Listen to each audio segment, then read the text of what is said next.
So you were adopted, and the two uncles you were staying with in the hotel are your uncles through that adoption? Yes. She tried walked to into act court- normal in court, but her living situation raised alarms. She claimed she was staying with uncles. Judge Boyd was not buying it.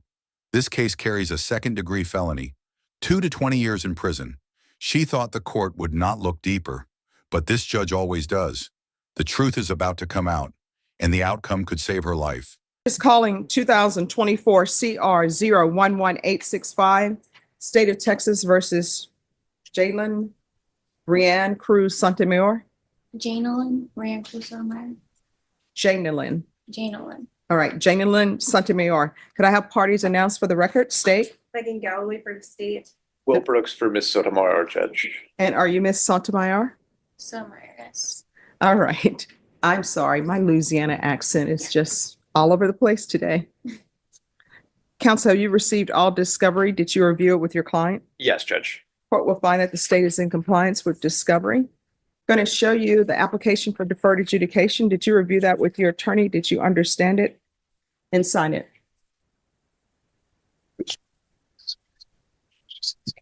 Oh. Yes. All right. So, Did you review the true bill of indictment with your attorney? Did you understand it? Counsel, do you waive the reading of the indictment? Yes, we do, Judge. State, are you proceeding on the indictment as presented? Yes, Your Honor. Did you review the court admonishments with your attorney? Did you understand it? Did you sign it in all the appropriate places? Yes. Did you understand you're charged with possession of a controlled substance, penalty group 1, 4 to 200 grams? That's a second-degree felony. Range of punishment is anywhere from 2 to 20 years in prison and up to a $10,000 fine. Did you understand? If you have a plea with the state, the court does not have to follow your plea. If for any reason the court does not follow your plea and gives you more than you bargained for, the fact that you entered a plea will not be used against you, and you will be allowed to withdraw your plea. Did you understand? yes. You have a right to jury trial, a right for you or your attorney to cross-examine and confront any witnesses the state will call in, the right to remain silent. Did you understand? Yes. By entering this plea, you are giving up those rights. Did you understand? And did you intend to give up those rights and enter into a plea in this case? Yes. All right.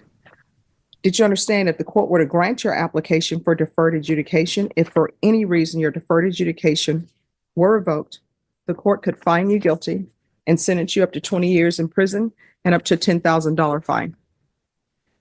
Yes. Counsel, has your client been able to provide you with any defenses? Yes, Your Honor. Do you believe she has a rational as well as a factual understanding of the charges against her? I do, Judge. Do you believe she's currently competent and was legally sane at the time of the offense? Yes, Your Honor. Ms. Sotomayor, has anyone threatened you, coerced you, or placed you in fear to get you to enter this plea? Anyone promised you anything other than the plea? Are you satisfied with the way you've been represented? Are you a U.S. citizen? Court will find that defendant has knowingly and voluntarily waived her right to jury trial.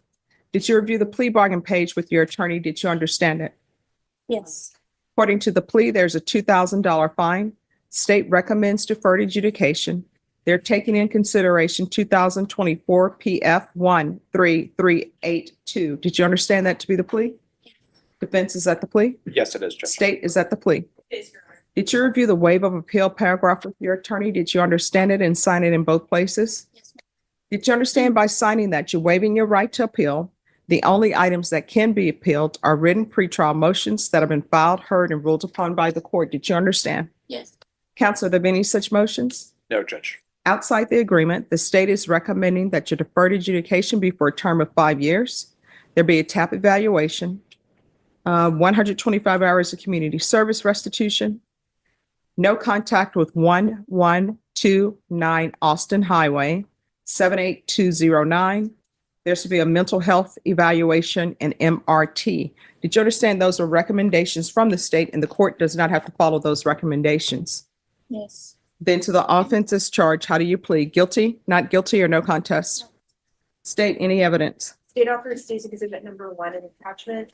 No objections to States 1 and attachments, Judge. All right, state, you may be excused. Did you review the waivers with your attorney? Did you understand it and sign it in all the appropriate places? Again, did you understand you have a right to jury trial, a right for you or your attorney to cross-examine and confront any witnesses the state would call in, the right to remain silent? Yes. Did you understand that today the state will be presenting evidence in the form of witnesses' statements and police reports, but most importantly, there'll be no live testimony? Did you understand? Court will find that defendant has knowingly and voluntarily waived and consented to stipulation of testimony and stipulations. Court will accept into evidence State's Exhibits 1 and attachments and review the same. All right, after reviewing State's Exhibits 1 and attachments, the court will find there is sufficient evidence to find you guilty. Court will defer finding of guilt as you've applied for deferred adjudication. Are you proceeding with sentencing? Yes, Judge, we'll wait PSI. All right, anything you wish to say on behalf of your client? Your Honor, the only thing I would ask is the court consider probating the fine. She's been in custody since August, so she'll be getting back on her feet when she gets out of custody. She does have a plan. She'll be going to Haven, Judge, but the court could give her that consideration. I think it would help her be successful. Here comes the request for leniency. The defense wants a break on the fine because she's getting back on her feet. But Judge Boyd doesn't hand out favors blindly. She wants to know how she plans to survive without falling back into crime. All right, how old are you? 24. Do you have any children? No. Do you have any family support? No. Where is your family? Some of them stay in the area, some of them move, but I don't really talk to them as much anymore. Why not?